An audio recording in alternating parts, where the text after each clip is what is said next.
My name is Jose Puyana, and I'm the head of ProColombia's office in the UK. Welcome to the Colombia Investment Roadshow, our flagship initiative in Europe for promoting FDI opportunities in Colombia, and which is today hosting participants from all around the world. In addition to this series of webinars, this platform will facilitate one-to-one meetings between investors and over 70 project developers in Colombia. This event is only possible thanks to the support and commitment of each of the partners behind the initiative: the UK's Department for International Trade, the British Embassy in Colombia, the British Colombian Chamber of Commerce, the Colombian Embassy to the UK, Control Risks, EY, and of course, ProColombia's network of offices in Europe. Today, we begin with the first of our live webinars, Colombia's economic recovery and the role of FDI, where we will look into our country's economic perspectives and how we are turning this crisis into an opportunity. We are delighted to have three fabulous speakers to lead this discussion: Colombia's Trade Minister, José Manuel Restrepo, Flavia Santoro, President of ProColombia, and the FT's Latin American editor, Michael Stott. The webinar will be moderated by Oliver Wack, General Manager for Colombia and the Andean region at Control Risks. Let me tell you how the event will be structured.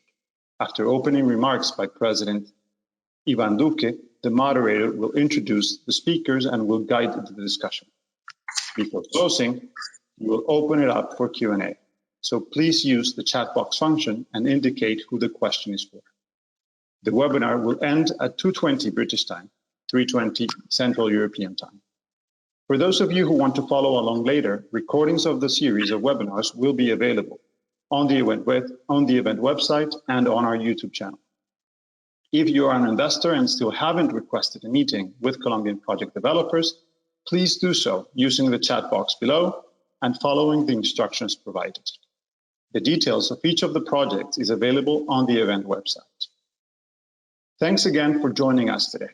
I leave you with this message from the President of Colombia, after which Oliver will take over the lead for the rest of the event. Thank you.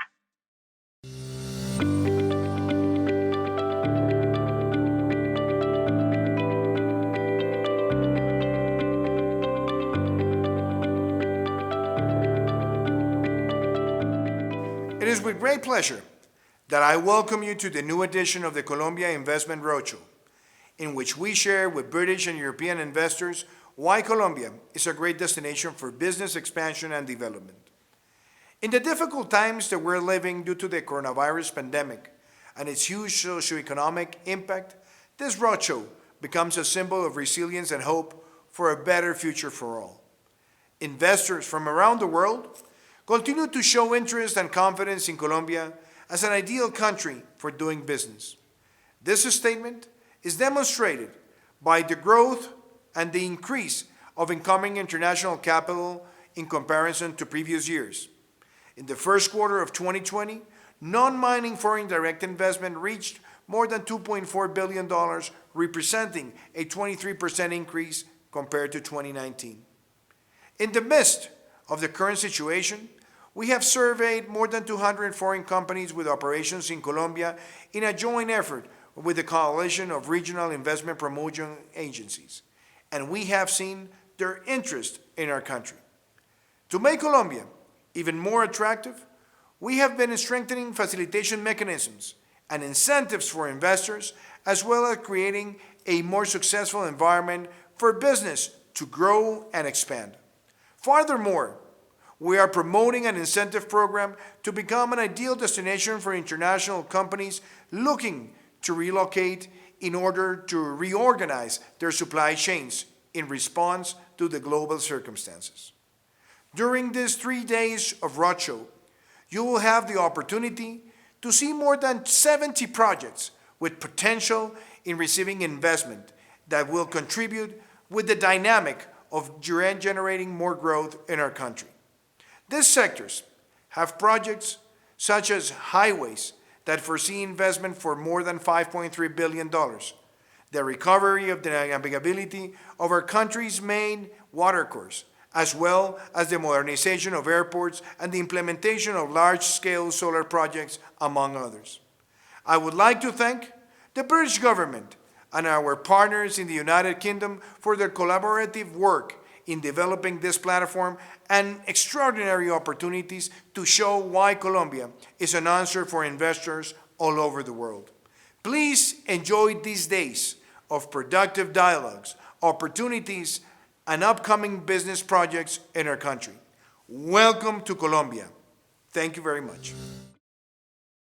Hello, everyone. To ProColombia, the organizers and the sponsors of this event and today's session, thank you very much for having me on this panel about Colombia's economic recovery and the role of foreign direct investment. I speak on behalf of Control Risks. We've been in Colombia for over 40 years, watching the country's transformation and advance on the path towards economic growth and prosperity. For me, seeing this investment roadshow, and at this point in time, as President Duque mentioned, to be speaking and hearing about potential opportunities is really very gratifying indeed. To all the participants dialing in from across the globe for this session, thank you very much for taking the time. The panelists and myself will do the utmost we can to make sure that you get the most out of this session. To the panelists, thank you very much in advance for what I'm sure will be a very interesting and very engaging conversation. No pressure. In terms of introductions of our panelists, we will not go through the full biographies. You can find those on the website of the event if you click where it says See Speaker Lineup. Briefly, however, we do have with us today Jose Manuel Restrepo, Colombia's Minister for Trade, Industry and Tourism. He's an economist and he specializes in finances. He has degrees from Rosario University, the London School of Economics, and INALDE. We also have with us Michael Stott, the Latin America editor at the Financial Times. He was previously based in Asia, where he worked for the Nikkei Asian Review, and before that, he was the FT's UK news editor. He's also previously lived in Colombia and across other parts of the region in the 1990s. The format for the conversation will be introductory remarks by each panelist for about 20 minutes, and then we will have a question and answer session. And if you do have any questions, please do submit those via the chat function in the app. Now, before we kick it off, I would actually like to hand it over to Ms. Flavia Santoro, the president of ProColombia first, for some opening remarks and also a more formal introduction of Minister Restrepo. Flavia, over to you. Welcome to the third edition of the Colombia Investment Roadshow, a platform created in 2018 that since then has grown exponentially. I would like to start by expressing our gratitude to the team that made this event possible. These allies have been working alongside the Colombian government and our team at ProColombia for several years now to showcase the best business opportunities our country has to offer. I would like to thank the British Embassy in Colombia. I would like to thank the Department for International Trade, the British and Colombian Chamber of Commerce, EY and Control Risks, and the Colombian Embassy in the United Kingdom for your efforts in making this year's event possible. This is a very important platform for ProColombia that has grown into a major business promotion activity in the UK and now is successfully reaching other markets in Europe. Thanks to digital tools, we are able to welcome global firms to this gathering, where we will present Colombia's economic trend and growth perspectives and introduce investors to 74 projects from sectors such as infrastructure, energy, agribusiness, technology, real estate, and waste management. Let me share with you some details about these investment opportunities.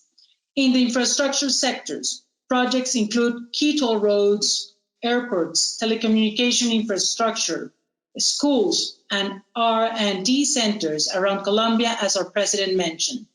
Fundamentally, the roadshow will showcase 18 Colombian companies and startups in the tech and innovation segment. All of them are looking for partnerships and international investors. 1/3 of them are related to fintech solutions, while the rest are focused on artificial intelligence, software development, and other creative ventures. And finally, in the energy sector, the projects promoted in this roadshow focus on renewable energy generation in different regions of the country.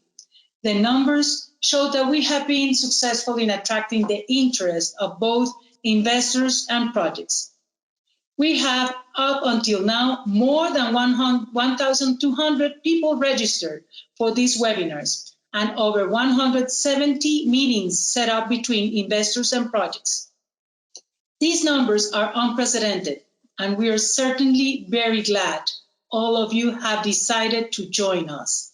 Today's webinar session will focus on the actions Colombia is taking to ensure a speedy recovery of our economy. We strongly believe that our country is and will continue to be a success story. Colombia enjoys solid fundamentals that make this purpose a reality. I would like to mention some of them: political and economic stability, fiscal discipline, a strategic geographical location, and the best of all, talented people.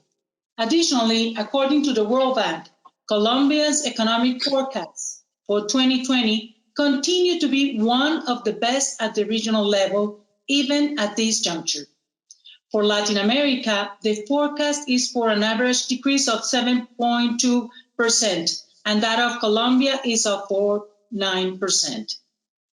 For 2021, we expect a rebound in the economy. According to the International Monetary Fund, next year, Colombia will grow at 3.7%, while according to World Bank estimates, in 2021, we will grow at 3.6%. Moreover, a few months ago, Colombia became officially the 37th member of the OECD, joining Mexico and Chile from Latin America in this select group of countries. What this proves is our country's concern for following international policy standards in a wide variety of areas. Thanks to these fundamentals, our country is the third largest recipient of foreign investment in Latin America and is among the 30 countries which receive the greatest amount of investment worldwide. We are sure that the desire and opportunity to invest in Colombia has never been greater. This is supported by the 25% year-on-year increase of incoming international capital that we saw in 2019. But in the first quarter of 2020, non-mining foreign direct investment reached more than $2.4 billion, representing a 23% increase compared to 2019. And during the first semester, ProColombia has contributed to the arrival of 102 investments initiatives worth $5.6 billion.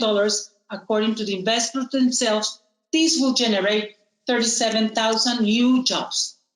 Aware of all these facts that allow us to remain optimistic for the future, we have been working together with the guide of our Vice President, Marta Lucia Ramirez, and the Ministry of Trade, Industry, and Tourism in the construction of a forceful and effective economic reactivation plan. This strategy includes an incentive plan with very specific measures that will allow Colombia to stand out as a regional leader in terms of attracting foreign direct investment. The plan is titled Moving Forward with Confidence, will be launched soon, and we'll make sure you get all the details.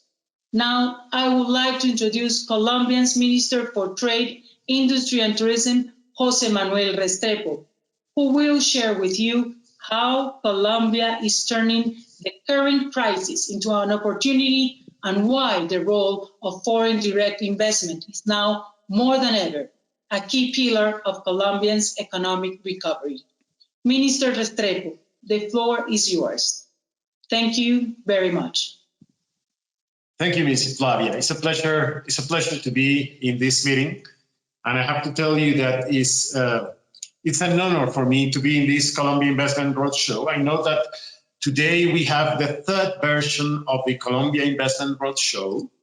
And I would like to greet Oliver Wack, also Michael Stott, and also to all the participants, investors from different countries, especially from the UK, and also from you who are taking part on this meeting. I have to tell you also that I want to greet all the government officials from Colombia, our ambassador at the UK, and other European countries who are taking part on this conversation. And let me begin by saying that for me, it's a pity not to be in London today, but maybe the next year I will have the chance to be with you and to have the fourth, by that moment, version of the Colombia Investment Roadshow. Let me begin by saying that 1 year ago, we were telling you how successfully we were confronting the change of our page in the history of Colombia.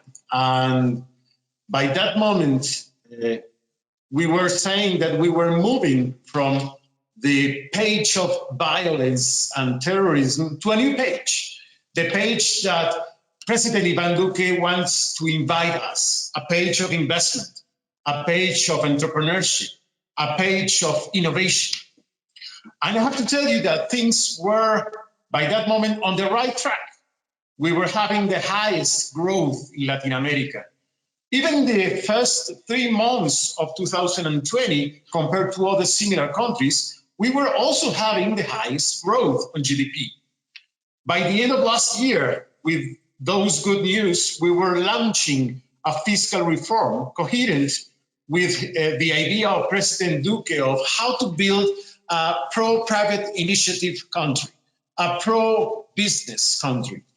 And we were having record numbers in our history, record on tourists, on service exports, on agro exports, also on commerce at local markets, and even in terms of growth on foreign and direct investment. However, something unexpected appeared, COVID-19. That doesn't mean that we have lost the path. That only means that now we needed to use maybe our most powerful tool and characteristic of being Colombians. That tool is resilience. And resilience, if you go back to the 80s or 70s or 90s in our country, with such difficult moments, by those periods in Colombia, we were able to deal with them and grow. How is that possible? Because Colombians know how to adapt, how to reinvent us, how to recover, how to especially overcome bad moments and build not only a new normality, but a better normality. How to do it? By putting life and health as the essence. We don't see a dilemma between life, health, and economics. Of course, life will be always at the top. Without life, there is no economy. And of course, that means testing strategies, active testing strategies. 1 month and a half before, we were having per day 2,000 tests. Now we are having more than 21,000 tests per day. It also means producing protection elements, masks, gloves, uniforms, reconverting our textile and apparel industry, protecting eldest people of those with comorbidity. The result, you can see it on the chart, is one of the lowest countries in terms of fatality rates compared to the total population, compared to many other countries in the world. We have also implemented traceability strategies. But going back to the dilemma, life, health versus economy, we also know that without economy, we will not have money to sustain our health system and guarantee life. We don't want a pandemic of coronavirus, but we also don't want a pandemic of unemployment, poverty, productive destruction. That's why we have also 2 objectives. How to work with the most vulnerable people, improving social programs, and giving resources to the poorest of the poorest people in our country in the middle of lockdowns. Today, more than 30 million Colombians receive new social benefits in our country per month.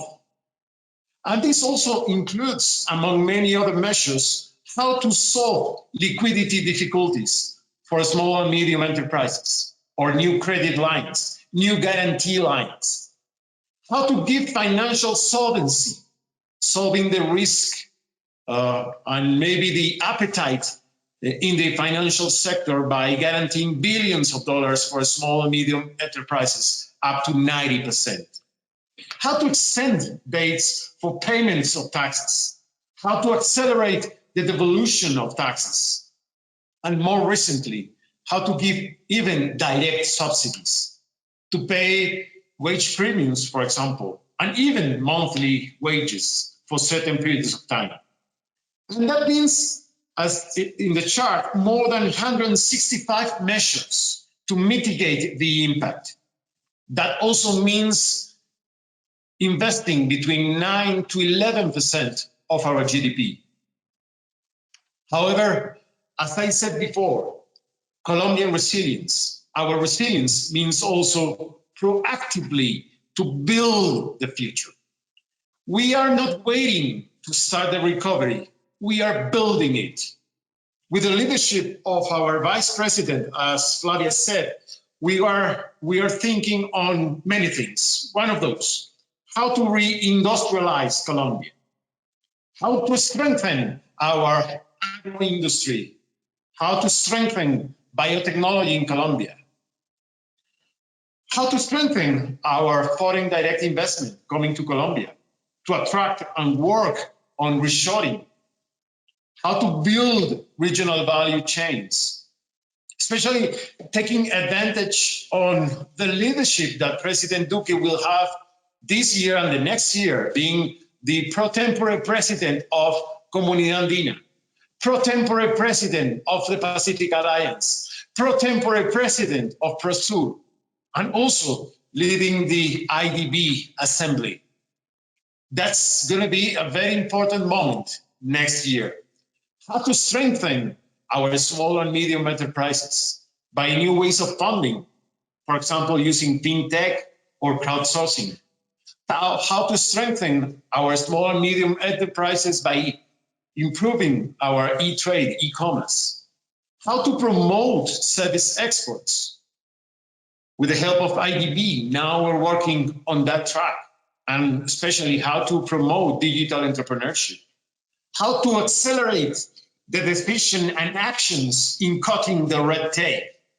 How to implement new investment incentives, including transformation of our free trade zones, or the idea of the social and economic zones that we implemented last year, or implementing our special tourism projects, which allow to be faster in the creation of new infrastructure for tourism. How to move faster on IT infrastructure and energy investments. How to build trust, innovation, and sustainability in our tourism sector.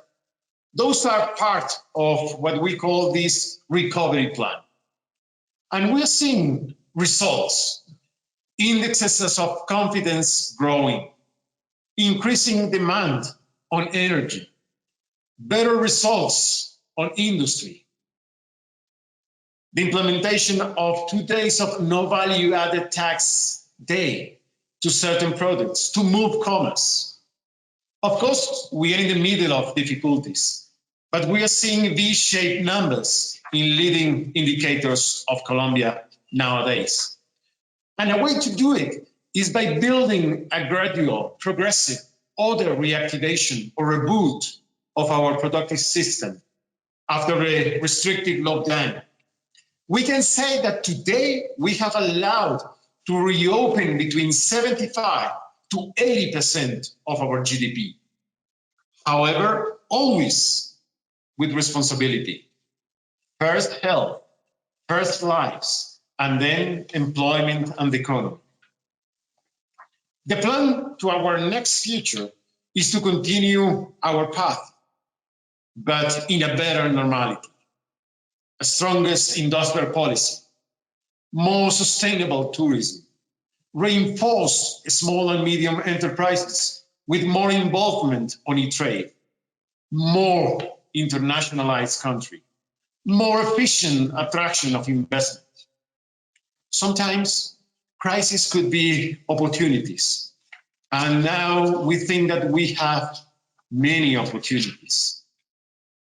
Colombia has been the Latin American country which has invested the most as a percentage of its GDP as a measure to mitigate the effects of the pandemic. But now we see opportunities to be recognized as a country with the strongest investment strategy to recover from the pandemic, and a country with a better strategy to dream on a V-shaped recovery. By doing this, we will resume on our initial track of pro-business, pro-private model, which successfully was building a better environment for investors. One word on this. Even in May, foreign direct investment is growing more than 80% in Colombia. Even in the middle of the pandemic, foreign direct investment is coming to Colombia. Investors still believe in the bright future of Colombia. Why? Because of a sustained economic growth over the past 50 years. Colombia was already excelling due to this sustained economic growth over the past 50 years. Also, because of our resilient economy, which the World Bank recognizes. And you can see the numbers on this chart. Also because that dynamism explains also on our estimated growth for 2021 and continued interest of investors. But also because of our traditional and previous attractions for investors in the economy, and they are still there. For example, our membership to OECD, which allow us to implement better public policies, which allow us also to better benchmark to do the right thing in the economy. Also because of our membership to the 8th economy in the world, the Pacific Alliance, which will be led, as I said before, by President Duque in 2021, and which could be the platform for strongest regional supply chains to solve maybe the problems that we are having nowadays in global supply chains. Also because of the persistent attraction of Colombia as a hub of new investment. As I said before, in 2019, non-mining sector investment is growing 30%. But even in the middle of the pandemic, foreign direct investment is still growing. And also because we think that we can have growing and different sectors, which we can take advantage of them in order to grow on our investment. Financial sectors, manufacturing, IT, transportation, tourism, energy, among others. And why is that? Because Colombia offers, first of all, a responsible government committed with public health and economic reactivation. Because we know that we have to solve the COVID pandemic, but we know also that we have to work on other kinds of possible pandemics. Also because Colombia offers its economic performance, showing a growing middle class with high purchasing power. And we know that we have to protect that middle class. Also because Colombia offers the commitment to improve its competitiveness as a driver for economic growth. Also because Colombia still believes it's a regional export platform. And also because Colombia's government is committed to the growth of the private sector. As I said before, President Duque said last year to you that Colombia wants to be a pro-private initiative country, a pro-business country, and we are still working on that track. Colombia, of course, is prepared for this new challenge, the post-COVID, especially based on our resilient character, but also believes that we have many more opportunities. We were the rising star on growth in Latin America in 2019, and we will emerge as that after the pandemic. That's why I am inviting you, as this video says, to protect ourselves now and continue working together in our economic reactivation in the next close future. Thank you very much. Today, all we wish for is to meet once more, just like pauses in music are a key part of the melody.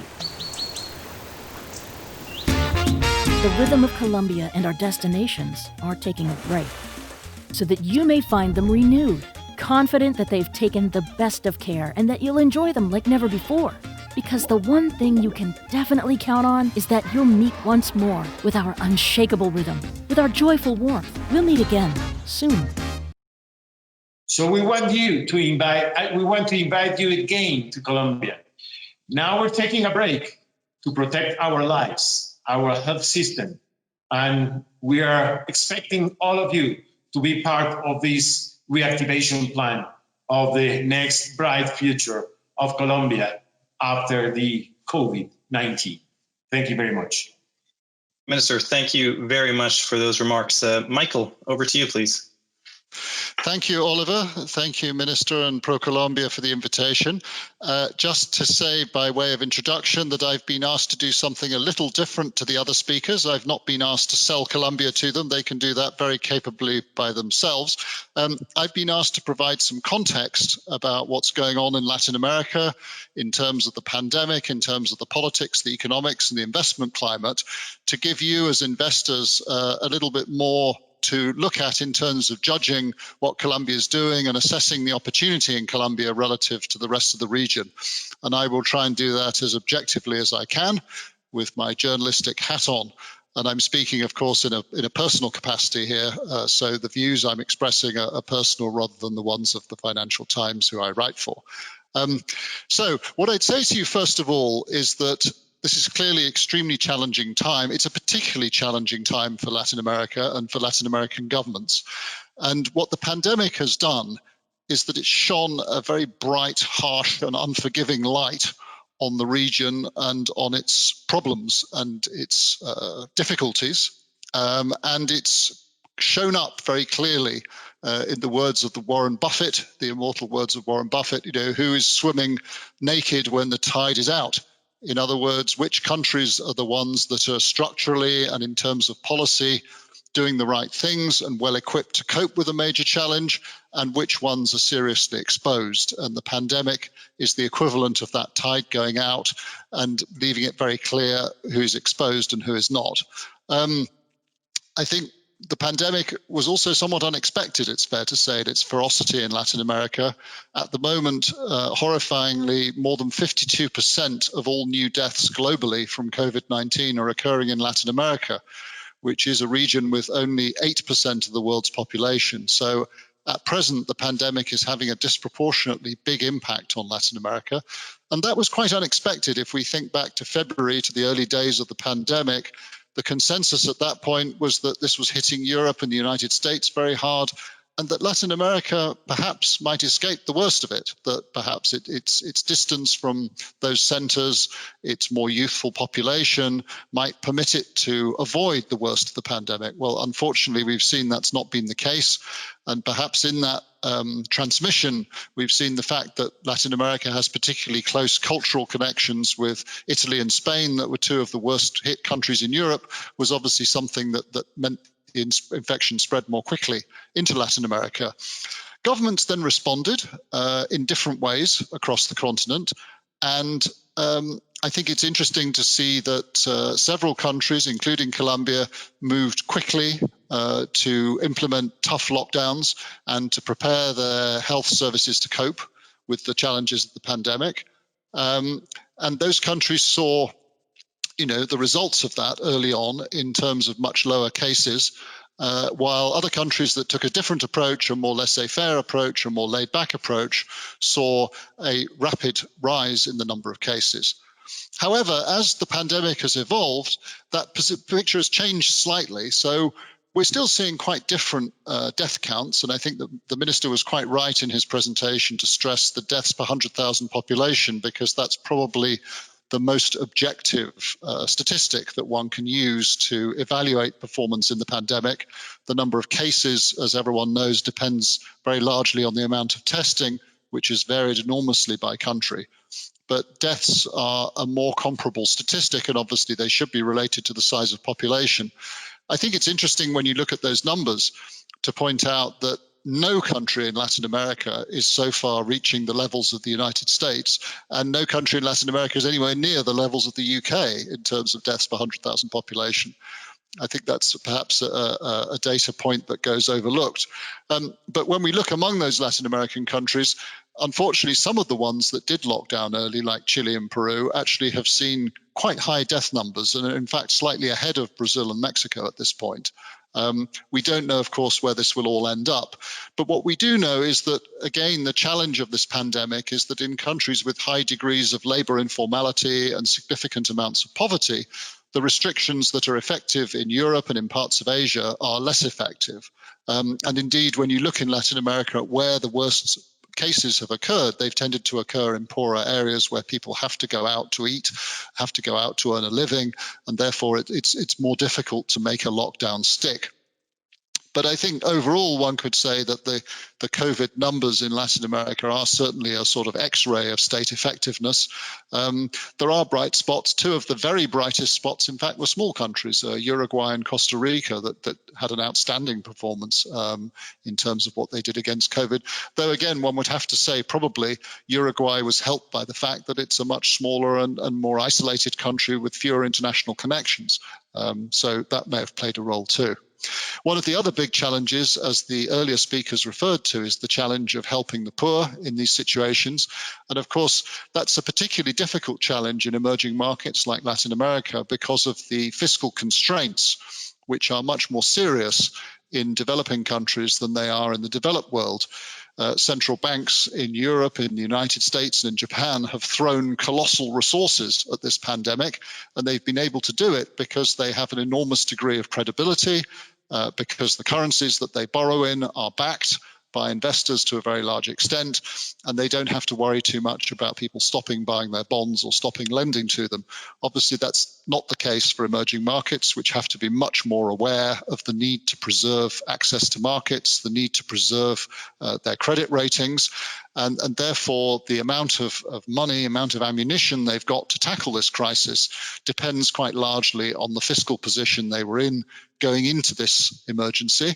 And some governments had more room than others. And in Latin America, the ones with the most room, relatively speaking, were Chile and Peru, which had the lowest deficits as a proportion of GDP, or debt levels, sorry, as a proportion of GDP. And some others had less space. Brazil, notably, had very little space because it has already quite a high debt level relative to GDP. Argentina, of course, had no space at all. It had already defaulted. And Ecuador was also in very dire straits. Colombia was sort of more in the middle there. And of course, they say a big challenge maintaining market access and avoiding debt downgrades.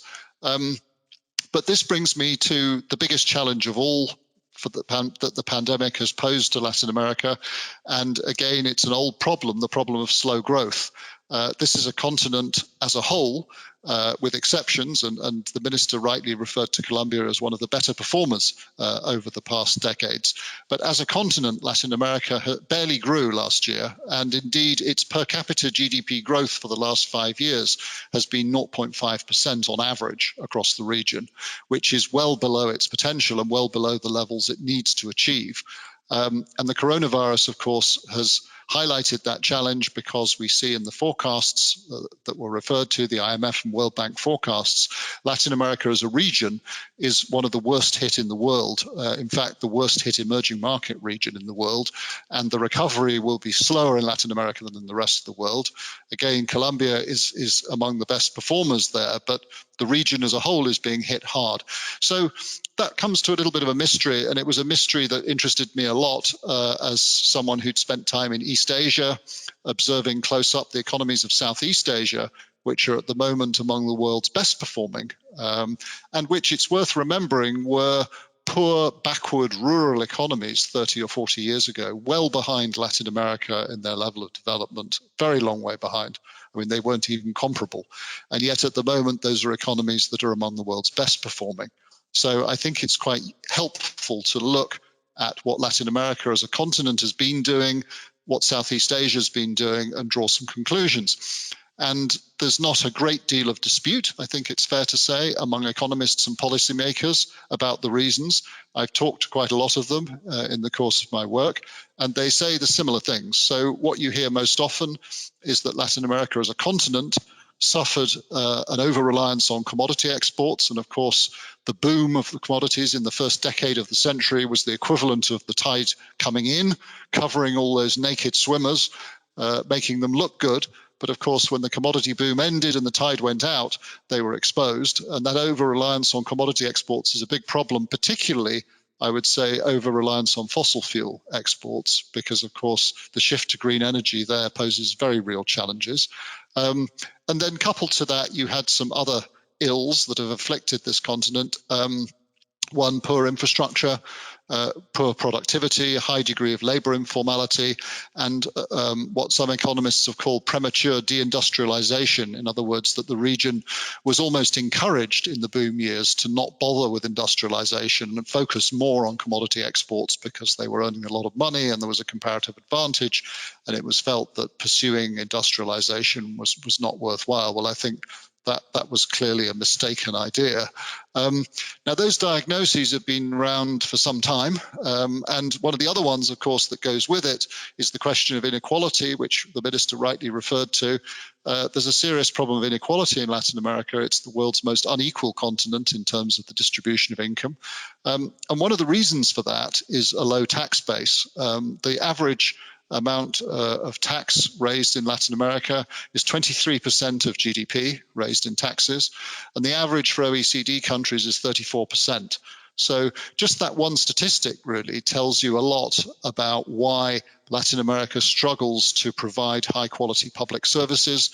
It's because a large amount, not enough money essentially is coming into the budget from taxation, and therefore there isn't enough available. And then sometimes what does come in is not always spent on the right things. And again, I'm talking here at the level of the continent. So quite often you can see too much spent on, for example, public sector pensions, which are in some countries very generous. Brazil was one of the countries that's tried to tackle that problem with the pension reform last year. But of course, if you're spending your money on pensions, you're not spending it on things like health and education, which are investments in the workers of today and the workers of tomorrow, and are the places where you would want to be spending a lot more of your funds. So that's one of the key challenges for Latin America. How do you raise the tax base? How do you raise government revenues? And then how do you make sure that that money is spent wisely on health, on education, and on infrastructure, which are sort of the keys to unlocking investment and economic potential? And when we come to infrastructure, there's another challenge for the continent. In general, infrastructure in Latin America is not as good as it should be, and that makes life, of course, harder for investors and for exporters, and makes industries less competitive globally and exporters less competitive globally. So there's a big challenge there around improving that, and it was good to hear the minister talking about infrastructure investment and infrastructure projects that are available for investors, because this is clearly key to improving the environment for business. And we know too from studies that have been done by banks like the IDB, the Inter-American Development Bank, that Colombia is actually one of the countries where infrastructure investment would make the biggest difference in terms of competitiveness and the biggest sort of boost to the economy. So clearly every dollar or peso invested in infrastructure in Colombia is going to deliver a disproportionate benefit. One of the other areas I'd highlight is technology investment and rollout of 5G, which is one of the crucial technologies of tomorrow. It's disappointing to see that we don't have Latin American nations among the global leaders at the moment in 5G. Let's hope that'll change. But the rollout in Latin America is not going as fast as it is, for example, in Southeast Asia or even in parts of the Middle East, where I've seen studies suggesting that the United Arab Emirates and Saudi Arabia are among the global leaders in 5G. South Korea was very fast on it, China, obviously, but also even places like Australia and Romania. So there's a challenge to get 5G rolled out quickly, and also to get broadband to the 200 million Latin Americans that don't have it. And then I would also highlight sort of the labor informality. How do you reduce that? Because we've seen in the pandemic just what a problem it is when you have such a large informal labor force in everything from how you get them subsidies and benefits to how you make sure they can observe a lockdown when they're not earning money. The regulation, the ease of doing business index, where again, if you look at the World Bank's data, Southeast Asia among the world leaders, better than a lot of European countries on the ease of doing business. Countries like Singapore, Malaysia, South Korea, Hong Kong, Taiwan, all in the top 20 for ease of doing business. Latin America is sort of between 59 and 126 in terms of global ease of doing business. Colombia at 67. So, that's an area where clearly more can be done that would help. And I think the minister's quite right to highlight the opportunity presented by the pandemic. It's quite right to think of this as an opportunity to be grasped, to be taken advantage of, and which can lead to better things and a better future if policy is directed in the right direction. And this comes to trade. This is the Asian century. I've lived in Asia for 2.5 years recently. I've seen it close up. There's no question about it. Asia's share of the global economy more than doubled in the last 20 years, and it's going to double again probably in the next 20. So one of the key questions for Latin America has to be, where is the continent positioned for trade with Asia? The minister mentioned the Pacific Alliance, which is clearly going to be an important part of it. And I think learning from the nations of Southeast Asia is another important part of it. These were, as I said, countries that were poor rural economies 30 years ago, not even comparable to Latin America, and are now among global leaders. Another area that I think is key is green investment and sustainable investment. And it was good to hear mention possibilities for investment in clean energy projects. This is clearly crucial and is going to become a bigger and bigger trend. Latin America has some big advantages. It's got abundant resources of solar and wind, as well as hydro. Of course, there's no reason for Latin America to use dirty energy. And so the quicker it can transition to clean energy, the better. The quicker it can electrify its mass transit systems and its vehicles, the better. And also, I think it goes beyond that. It goes into things like sustainable investing, and the whole sustainability movement in investing is becoming very big. It's gaining enormous momentum and is becoming a very important part of the investment world. And I think it's quite right, as Colombia's doing, to think about that. I know that the Colombian stock exchanges have been looking at this too. Investors more and more around the world will be asking how companies perform on sustainability metrics. And so the countries that take that seriously and incorporate it into company reporting and stock exchange disclosure are going to have big advantages over the countries that don't. And clearly diversifying the economy. I'd say finally, we mentioned infrastructure. That's the key, really, and education to unlocking a diversification, moving away from raw material exports, developing good quality ports, airports, and roads that allow exporters to compete, that allow reindustrialization. Southeast Asia understands this. I don't want to harp on too much about them, but the infrastructure boom underway in Southeast Asia is truly colossal. I'd mention just one country, Indonesia, which is a middle-income country, spending more than $100 billion on infrastructure projects that are already underway. I mean, really incredible ambition in Southeast Asia, high-speed train networks everywhere, state-of-the-art airports. I mean, they're thinking very big on infrastructure, and I think that's right. And I think it's good for Latin America to try to do the same. That's going to give the opportunities post-pandemic. So I just say finally, by way of conclusion, that I think we don't want to think, we want to remember this pandemic is not going to dominate our lives forever. It's dominated them for the last 6 months, but it won't do so forever. Maybe it'll be another 6 months, another year or two we'll be talking about it, probably not much longer after that. And we could perhaps draw a little bit of encouragement from the Spanish flu, which was the great pandemic of 1918, killed 50 million people. It was devastating. It infected 1 in 3 people in the world. How many people talk now about the Spanish flu of 1918? It's almost forgotten. We hear about World War I, World War II endlessly. I've yet to see a film or read a book about the Spanish flu of 1918. It's forgotten completely. So let's hope that that is what happens to COVID-19, that it becomes forgotten completely. and that we can concentrate instead on building a better and more competitive future for Latin America, where we see greater prosperity for all and a more competitive and better connected Latin America doing more business around the world, especially with the fast-growing countries of Asia. So with that, I'd like to conclude and hand back to you, Oliver. Thank you very much, Michael. And I think I speak for everybody on this call when I say we all hope you're right on that last point. And I think you are right. And I think that's ultimately going to be where this is headed. Thank you both for your very excellent presentations and the insight, Minister Michael as well, for the great overview. So why don't we dive right into the conversation? Just a quick reminder to anybody listening in on the call, you can submit questions in the chat function in the app. We'll try to obviously address as many of those as we can. So please go ahead and submit those.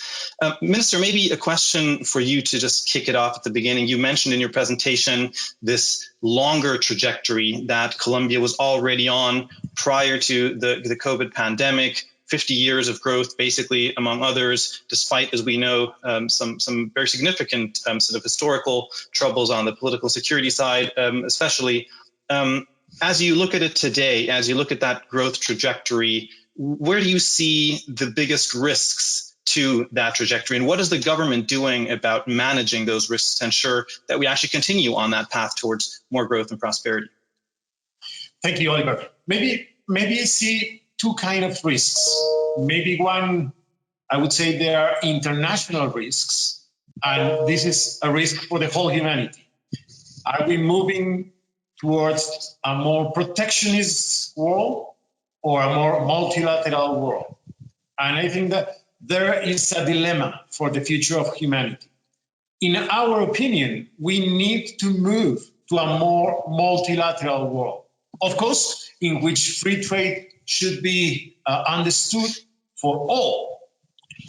And I think that in order to move on that track, we need a lot of leadership. What are we doing on that? As I said before, President Duque will be the leader of Pacific Alliance, Comunidad Andina, also president of the Assembly of IDB, ProSur. That's an extraordinary opportunity to lead Latin America towards multilateralism. The other risk is, as I call it, maybe a local risk, because I think that COVID has an unexpected consequence in terms of destroying what we have done in the past, in terms of destroying poverty, building employment, building our middle class. So I think that we need a lot of effort in order to protect those achievements that we had in the past. How to do it? By an active social policy that we need to implement. Currently, we are doing that. More than 30 million people of Colombia, up to 50 million people, are receiving active social policy nowadays. But apart from that, we need to protect maybe the majority of our firms, small and medium enterprises. So we have to be very active and concerned about the future of those SMEs in Colombia. And finally, because I don't want just to give the risks or the troubles, I think that we could also have challenges and especially opportunities. Challenges on how to continue facilitating investment, facilitated businesses in Colombia, how to diversify and increase our export basket of Colombia, and how to move faster on the introduction of 4 industrial revolution strategies in Colombia. And we are working on that. We have just launched, for example, a mission on internationalization with Professor Hausman, for example. We just launched last year our Center for the 4th Industrial Revolution, working on that track. And maybe opportunities on reshoring, opportunities on building regional value chains. And especially, as Michael said before, the opportunity to build in this better normality a more sustainable growth for Colombia. A sustainable growth of Colombia, which could take into account our human talent, our biodiversity, So I think those are not only risks, but also opportunities and challenges for this next bright future. Fantastic. Thank you, Minister. And we'll definitely get back to some of those points that you mentioned there, particularly on the opportunities and challenges as well later in the conversation. But Michael, maybe off the back of your regional comments, where you're sort of outlining a little bit how Colombia has fared regionally, maybe I'd like to explore a bit more specifically just on the Colombian case. I mean, you and I have spoken about this. You lived in Colombia back in the 1980s. I believe it was. If when you first came to Colombia, you had forecast that not only was Colombia within a matter of 10 years going to beat Argentina 5-0 at soccer, they would also within a generation move ahead of Argentina in terms of foreign direct investment, and neighboring Venezuela would become, at the end of that same generation, a failed state, basically. You probably would have made a lot of friends locally, but you might have found yourself out of a job fairly quickly at the time. None of those things were particularly feasible. What happened? How did we get here? How can you, looking at some of those regional dynamics, specifically analyze the Colombian case and what made some of those things happen? Maybe not the 5-0, but especially on some of the political and other developments. Yes, thank you, Oliver. Well, I'm not a soccer expert, so I should definitely steer clear of the football analysis. But it's true. I came to Colombia first in 1984 to teach English in a town in the south of Colombia called Neiva at the university. And it was my first encounter with Latin America. And it was a difficult time for Colombia. It was a time when there were not just one, but several guerrilla forces who were waging war on the government. The economy was closed. It was quite small. The level of development was nowhere near where it is today. And the country was facing also serious challenges from drug trafficking, which had just started to take off, and the violence that was associated with it was just starting to begin. So you would have been a very brave person in 1984 to have predicted that this country would end up being one of the most successful in Latin America over a sustained 40-year period from that time. Yet, in fact, that's exactly what happened. And also, when I was in Colombia as a correspondent in the early 1990s, I mean, we saw then the beginning of the opening of the economy, the trade liberalization that was pursued under the Gaviria administration, which was the beginning of that important internationalization, which contributed a lot to Colombia, the awareness of foreign investment and its importance. But also, of course, the early 90s was a time when Colombia was still economically in Venezuela's shadow, which seems something incredible when you look at today. But in the 90s, most multinational companies had their Andean headquarters in Caracas. Ours did. I was working for Reuters at the time, and the Andean region was headquartered in Caracas. That was common for most countries. Venezuela was the sort of rich relative next door to Colombia. And again, you would have been a very brave person in 1993 or 4 to predict that Venezuela, 25 years on, would be a failed state living in misery and poverty, a fraction of its former self, and that Colombia would be the undisputed regional champion, drawing in many Venezuelans who want to work there and to benefit from the Colombian economy. Yet again, that's what happened. So to your question, why did it happen? Well, I think that the most clear reason was sound public policy, sound government policy over a long period. And Colombia has been very fortunate in avoiding some of the very radical zigzagging in policy, which we've seen in other Latin American countries, where you've had a sort of tug of war between the hard left and the right, and policies changing every 4 years or every 8 years, often quite violently. Colombia has largely avoided that. There's been quite a high degree of consensus around economic policy, particularly in economic management, quite a technocratic approach informed by internationally educated experts in places like the finance ministry and the central bank. And that's been crucial to its success. I would say too, though, of course, that these things are not guaranteed forever. We live in democracy, thankfully, but democracy also brings risks, particularly in these times of populism. So one of the challenges for any government now is to make sure that the population appreciate the benefits that technocratic approach brings, and that those benefits can be clearly demonstrated to the population, so you don't run the risk of an irresponsible demagogue winning power and tearing up all those achievements and following irresponsible policies, which of course has been the case in some other Latin American nations.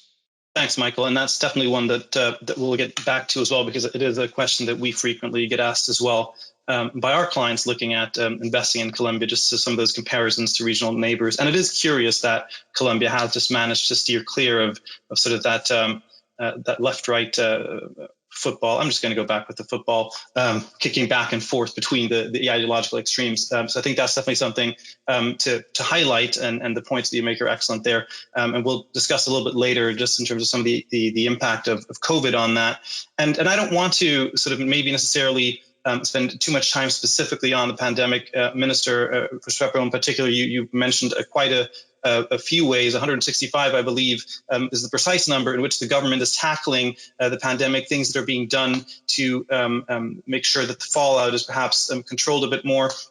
I would ask, sort of maybe related to this question and about the bigger picture politics almost, if you look at some of the measures that Colombia has been able to take on the fiscal side, on some of the regulatory side as well, and you compare perhaps with some of your regional neighbors, why has Colombia been able to take some of those measures, and what does that mean for foreign investors looking at the country from a bigger picture, longer term perspective? What does it mean that Colombia has been able to do those things from a perspective of its government, but also from the country as a whole and its people? As I was telling you before, we were working on at least 3 moments. The first moment is what I call it the very short term. In that very short term, the priorities have been, first of all, health. So how to invest more on the health system, to improve on traceability, also to improve on testing. And because of that, now we also moved to another priority, which has been how to invest on the most vulnerable people. And finally, how to invest on how to sustain employment. How and why we could be able to do that? Well, first, because we used to have in the past a very consistent macroeconomic policy, which allowed us maybe to increase a little bit our debt compared to the GDP. So we have enough space to invest on those kind of mitigation programs. The second part of what we have done is maybe the activation of sectors. And in that track, what we're doing is how to allow new sectors to be open in order to move from the lockdown to the new normality or the better normality. How can we could be able to do that?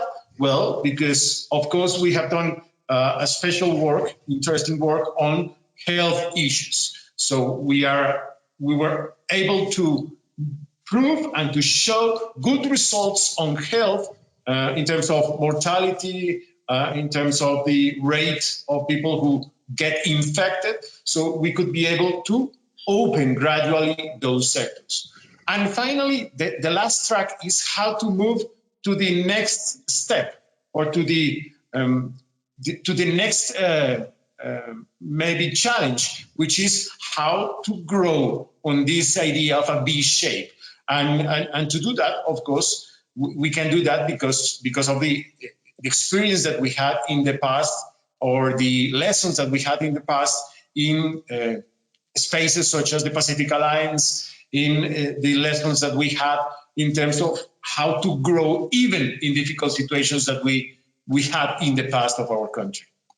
Thank you, Minister, for the overview. So maybe let's focus a little bit for the remainder of the session on precisely the opportunities that everybody has mentioned here, that obviously are the key focus of not only this session, but also the next several days. And one of the potential main opportunities that we've seen being discussed, frankly, globally, is the pandemic being sort of this accelerant of digital transformation, right? The digitalization of economies. Minister, you yourself mentioned digital entrepreneurship and e-commerce sort of as key mechanisms as part of the government's plan for recovery and then further growth. Perhaps just following up with you actually first before we shoot it back to Michael, but where does the 5G in particular feature on that plan? Where does Colombia stand on 5G, and frankly, what can it do to accelerate the process of implementation? Actually, it's part of the most important policy now on the IT ministership. And actually, we are moving on that track. we have to especially start by increasing the coverage of this connectivity all around Colombia. But we are also on that track of building the idea of 5G in Colombia. So actually, we're moving on that track. And as you said, one of the main maybe outcomes of this crisis is how e-commerce has increased a lot in Colombia. During the last 2 months, more than 80% is the growth of e-commerce in Colombia. And that's also an opportunity to, for example, strengthen small and medium enterprises, but also it could be an opportunity to build from informality to formality. What are we doing on that track? First, building a policy. In Colombia, we call it COMPES, which is a social and economic policy.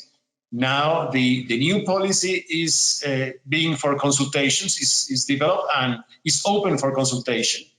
Secondly, articulate and organize all the different strategies that we have in the public and local governments on e-trade, which is also quite relevant, and changing regulatory issues in terms of e-commerce. So we're working on that track.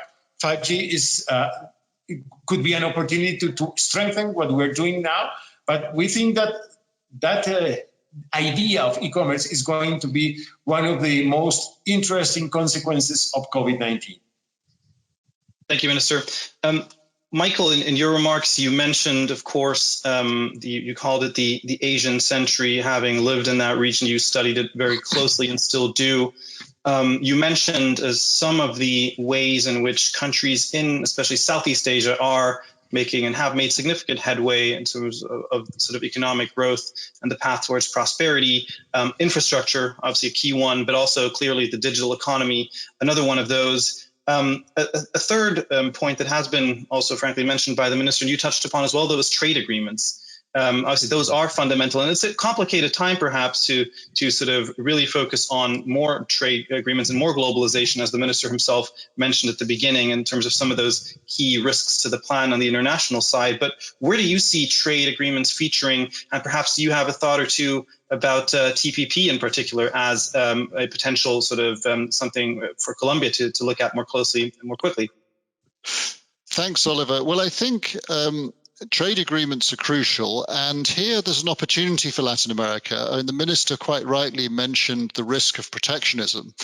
But actually here, Latin America can make common cause with Asia, because Asia thinks exactly the same way as Latin America on this. Asia wants open free trade, and the Asians these days are the biggest champions of free trade around the world. It's the Europeans and the Americans who are more concerned about unlimited free trade, particularly the Americans actually and the British, because you've got populists in power who came to power partly by promising the less well-off in their countries that they would be more nationalistic. That's not a problem in Asia. So I think there's a great opportunity for Latin America to draw closer to Asia, to negotiate more free trade agreements with Asia. And the minister mentioned the Pacific Alliance. I think another bloc, of course, that is gaining ground in Asia is the TPP, the Trans-Pacific Partnership, which is another important regional bloc. And the minister might want to talk to us about what plans Colombia has in relation to the TPP. But I think that's the sort of area that Latin America can be thinking about, how to draw nearer to Asia in terms of free trade deals and free trade alliances, because they're thinking very much the same way. They see the same opportunities. Thanks, Michael. Actually, Minister, why don't we do that? Give you quickly the opportunity to talk about TPP. Okay, first of all, I have to say something, because one of the policies that we are implementing in Colombia, and one of the commitments of President Iván Duque, was not to open a new negotiation, but to take advantage of all the FTAs that we have in place or in negotiating now in Colombia. So we're following that track. That's a commitment that he had in his campaign. So what we're doing now is how to take advantage of all the 16 FTAs that we have by doing many things, especially trade diplomacy, or even facilitation in the process of admissibility to many countries. And we were having results. At the first 3 months of this year, for example, agro-industry products in terms of exports were growing, even though the difficult situation all around the world. So Talking about the CTPP, what we are doing is we maybe are preparing the country, but within this government, what we are going to do is taking advantage of the FTAs that we have, because we think that we have still space to take advantage of that. Taking advantage of blocks such as the Pacific Alliance, maybe having the opportunity to develop and successfully finish the negotiations that we were having now in place in the Pacific Alliance with some countries, finishing also the negotiation with Japan and implementing the new FTA with Israel. Those are the main and prioritized strategies and goals that we have now in Colombia. Thank you, Minister. And we are coming up on time very rapidly, but perhaps actually, Flavia, a question to you, since you sort of kicked us off at the beginning, and maybe this is a good question that came out of the audience to close it out, is specifically around, I guess, not only ProColombia, but the Colombian government, broadly speaking, and some of those key strategies to attracting foreign investors. Actually, how is the government working to convince investors to come into Colombia? What are some of the key points that maybe you could highlight on that front? Thank you, Oliver. I think that what we are doing right now is we, as the minister mentioned, we have been resilient. So our promotion, that it was a different promotion 4 months ago, has changed into virtual meetings like this one. This opportunity, like the Investment Roadshow, give us a great chance to show the investors in UK and in Europe projects like 74 projects that we're showing in this time. So right now what we are doing is that we are in the reactivation process, as the ministry was mentioning, and we're working very hard in promoting not only the investment opportunities that in Colombia we have in the different regions, in the different sectors, but we're also promoting the best goods and services from Colombia with added value, so we can show the world that Colombia can be the regional leader for exports, can be the regional leader for investments, and we're working very hard also, so whenever we get the chance to bring back all the international tourists into our country. So we are working with virtual tools. We are working promoting using our 23 offices that we have around the world that covers 32 countries, but also we are working in a program that is very, very successful with our ambassadors all around the world. In Europe, I would like to take this opportunity to thank our ambassadors that are in UK, in Germany, in the different countries, in France, in Spain, that they really work very hard in a program that is called Conectados to help us promote the country for the investment opportunities, like in this case. Thank you very much, Flavia. And with that, actually, I do believe we are basically at time. Jose, why don't you take it from here just for some closing remarks? And I know you also have a reminder that this is not by any stretch of the imagination the last webinar. It's the first one to kick us off. I thought it was great. Thank you all for your very insightful comments and for the good discussion. And I hope everybody that dialed in thought it was worth their while. Thank you very much, Jose. Over to you. Thank you. Thank you very much, Oliver, for steering us during this webinar and for leading what I believe was a very interesting discussion. Certainly very, very promising for what comes with during the next following days. Many thanks as well to our minister, Jose Manuel Restrepo, to our president, Flavia Santoro, and to Michael Stott from the FT for their very valuable contributions. We are very glad to have had such an amazing audience today. Let me tell you that more than 250 people joined the event, and I hope you and many others join again us tomorrow for our second webinar of this Colombia Investment Roadshow, titled The Role of Infrastructure and Energy in a Post-COVID Era in Colombia. Again at 1 p.m. British time and 2 p.m. Central European time. Tomorrow's webinar will allow us to do a deep dive into these two sectors. If you want to register for these webinars, please visit the event webpage. And again, for those of you, if you're an investor that have not requested a one-to-one meeting with Colombian project developers, remember we have more than 70 projects available for that. Please do so using the chat box below or visiting the webpage where instructions will be provided. Once again, thank you very much to all of you in the audience. Thanks to the speakers. Thank you, Oliver, for steering us. And everyone have a very nice rest of the day. Thank you.